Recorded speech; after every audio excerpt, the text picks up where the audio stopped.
One single ant isn't much of a threat.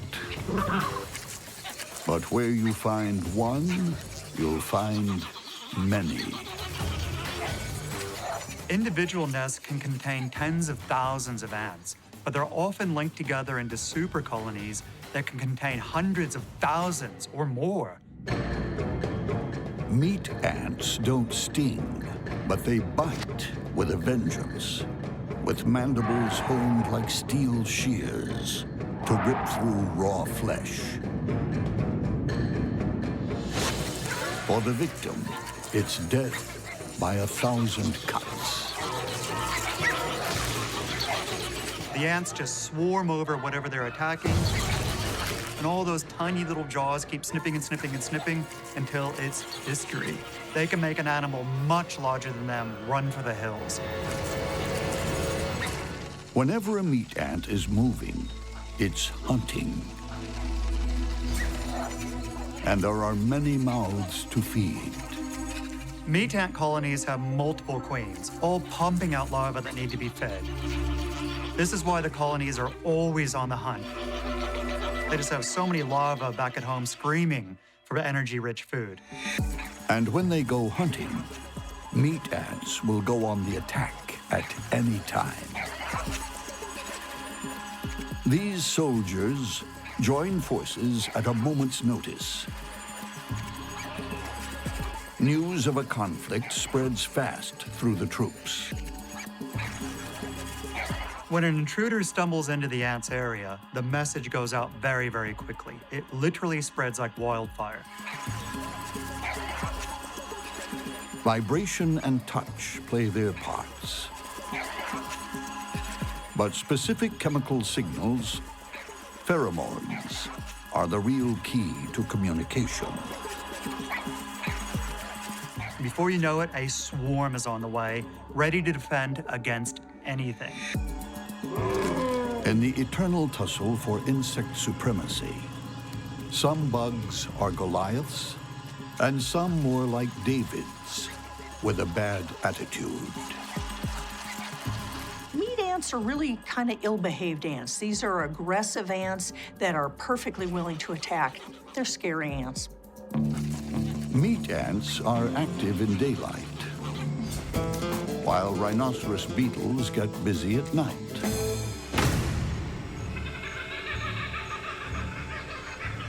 But there's sometimes a crossover hour.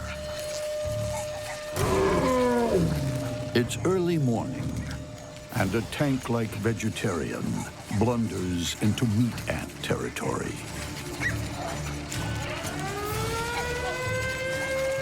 The alarm goes out through the colony. The ants have sent out the chemical signal to call in further reinforcements. So if the beetle's in trouble now, soon he's going to be in even bigger trouble. As the ants start nipping at his heels, he loses his balance and falls onto the nest. The beetle's best defense is its impenetrable armor.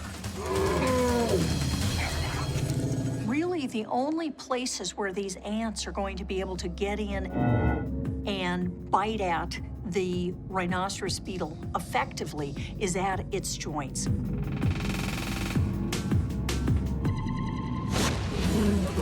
And that's where the ants attack in force. The beetle tries to escape. He needs to get clear to fly away.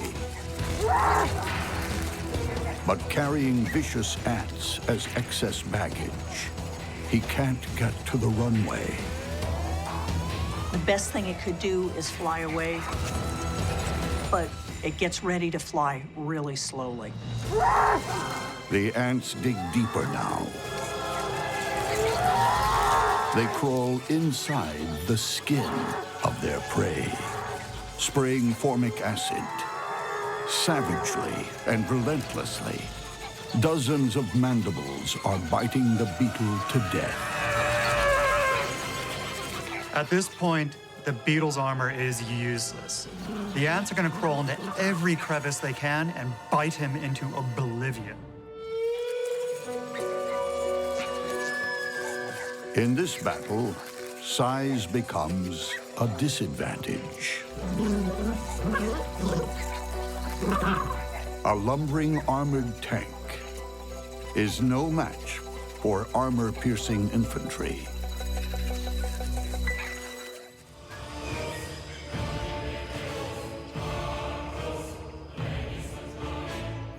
This plant is about to become green ant territory.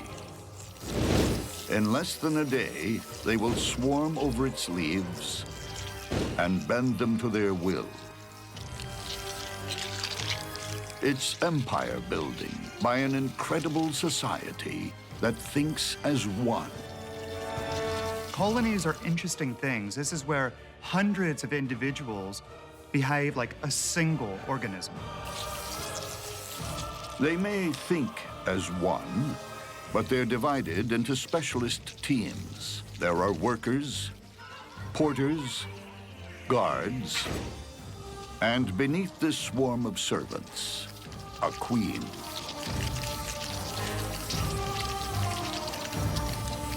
In an ant colony, the queen is by far the most valuable thing.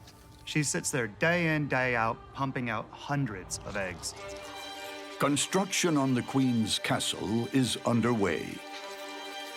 It's an ambitious undertaking, but every green ant is a born engineer with equipment to match. Up front, its mandibles are like a hydraulic press, lined with razor teeth. On a human scale, they could lift a 7-ton truck. In the ants' world, they can slice off a limb or hold up a roof. Imagine us being able to lift something hundreds of times our body weight using just our mouth. With their jaws and legs, ants become heavy machinery, pulling massive leaves into a cocoon. For adhesive, they use silk spun from larvae, carried around like living bags of glue. But this Army Corps of Engineers isn't just building a new kingdom, they're defending it. For other bugs, it's become a no-go zone. Any breach is met with overwhelming force. The strength of green ants is in numbers. While some of them will pin the prey down, others will come by and bite it over and over and over again until it's defeated.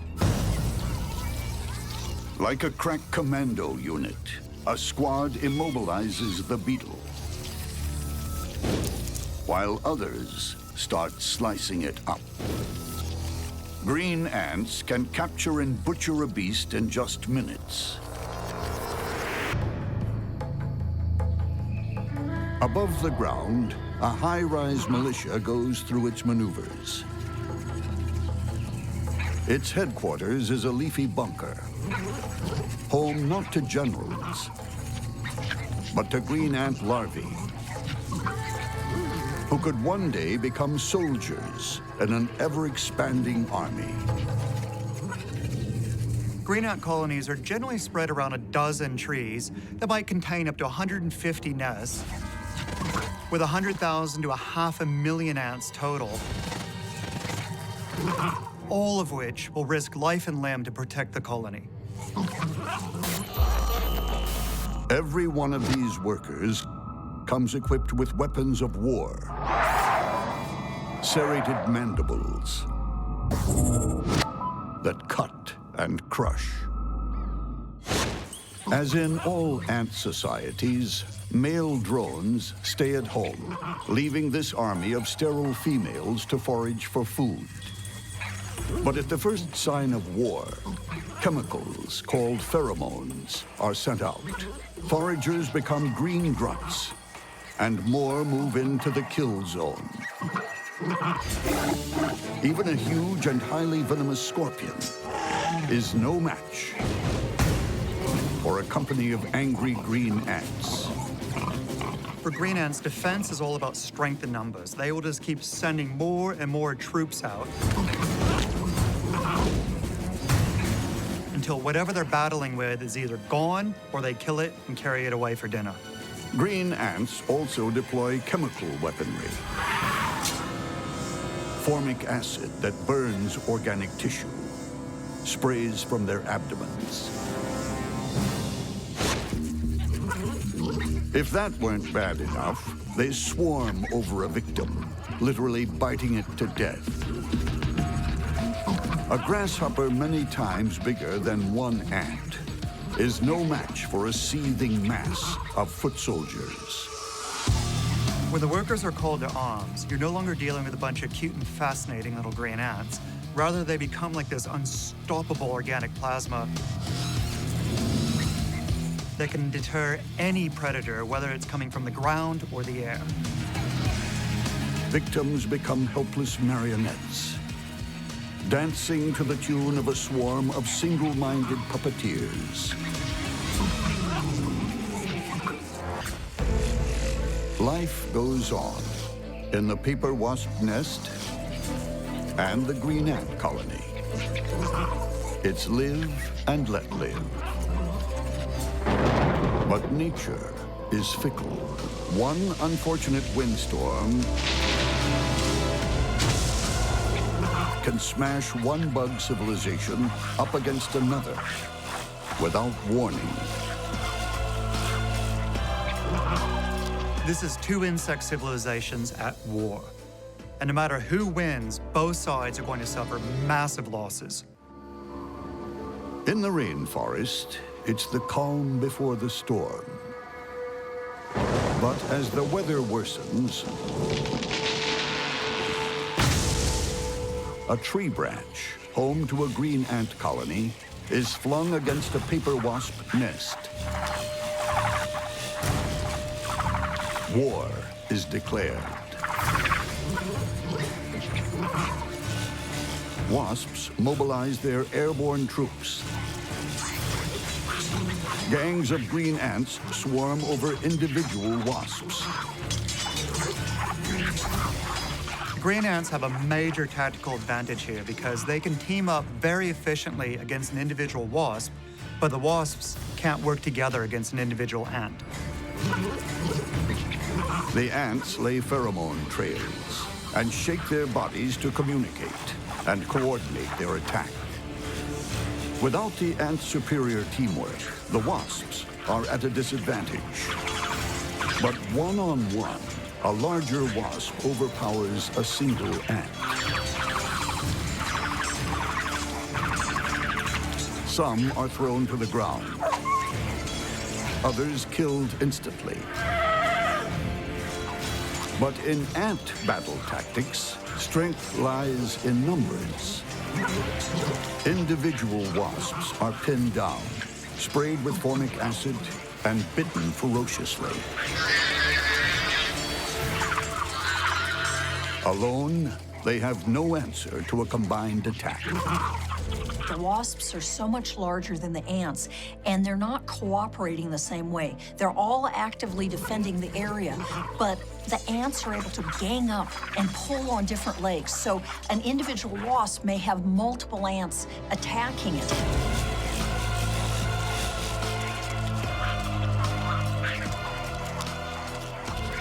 A raiding party of green ants bursts into the paper wasp nursery.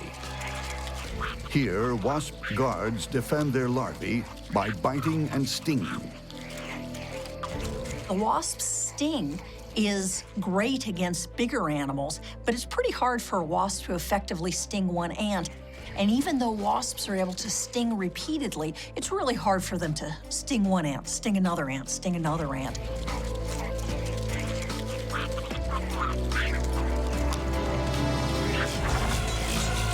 The green ants may have the upper hand, but now the wasps retaliate. Mounting a concerted airborne attack, they breach the ants' headquarters and begin carrying off the ant brood. More and more wasps overwhelm the ants' nest. It's a mass attack. Under the onslaught, green ants scurry to save their young. It's carnage.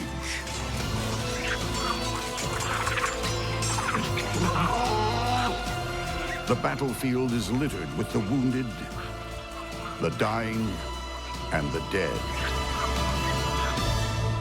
All either colony can do is pick up the pieces and start over again. The wasps' superior airborne maneuverability and their preemptive strike on the ant's nest tips the balance. They overcome their assailants, but at enormous cost. Defeated, the green ants sound the retreat.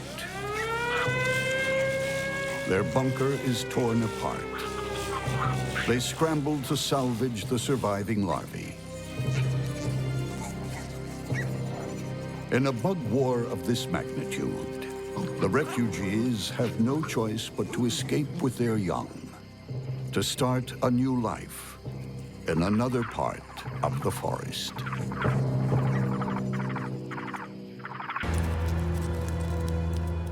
This creature knows how to look after itself in the rainforest. But how will it fare in a border dispute? Nearby, the ant empire is expanding overnight. The tree scorpion's territory is under threat. And any dispute will quickly turn into all-out war. When a green ant colony attacks a much larger animal, anything that can be bitten will be bitten.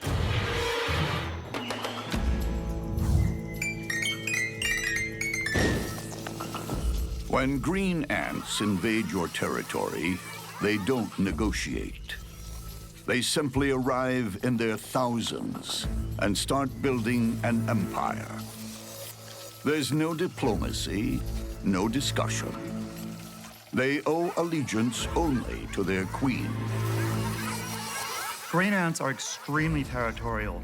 They will protect their queen at all costs. The tree scorpion shows no such respect for the queen, nor her faithful subjects. It's been spotted by a lone scout. It's David versus Goliath. But no one's told the green ant. No matter how futile the attack, it's programmed to lock on to its foe.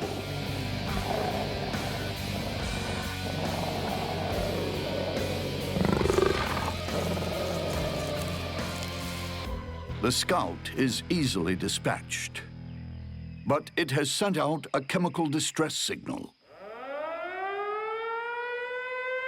It's like sounding an air raid siren inside the colony. The defensive strategy of the green ants is built all around teamwork, sending out chemical messages that'll bring in lots of ants. You'll have hundreds of them pouring into that one area. The colony mobilizes for war. Soldiers head out to meet the invader.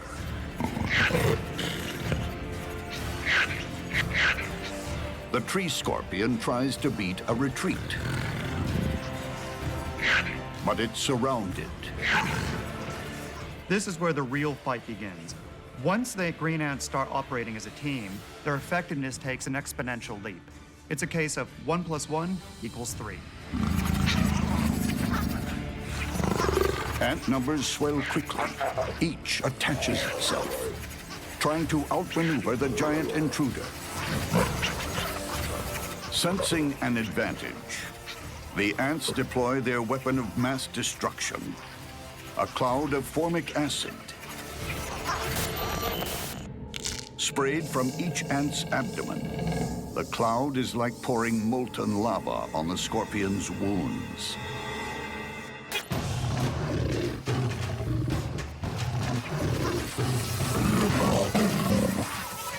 It lashes out, and its victims are piling up. Medic ants deal with the wounded.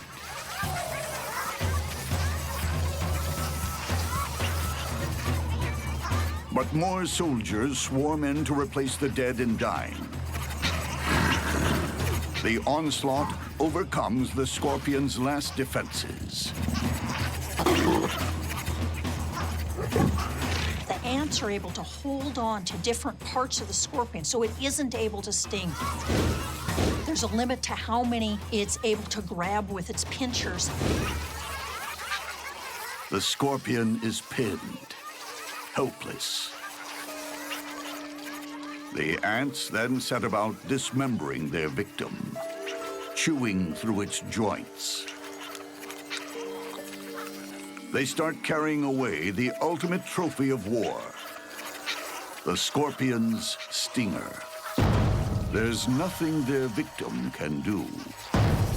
Once it loses its sting, its fight is over.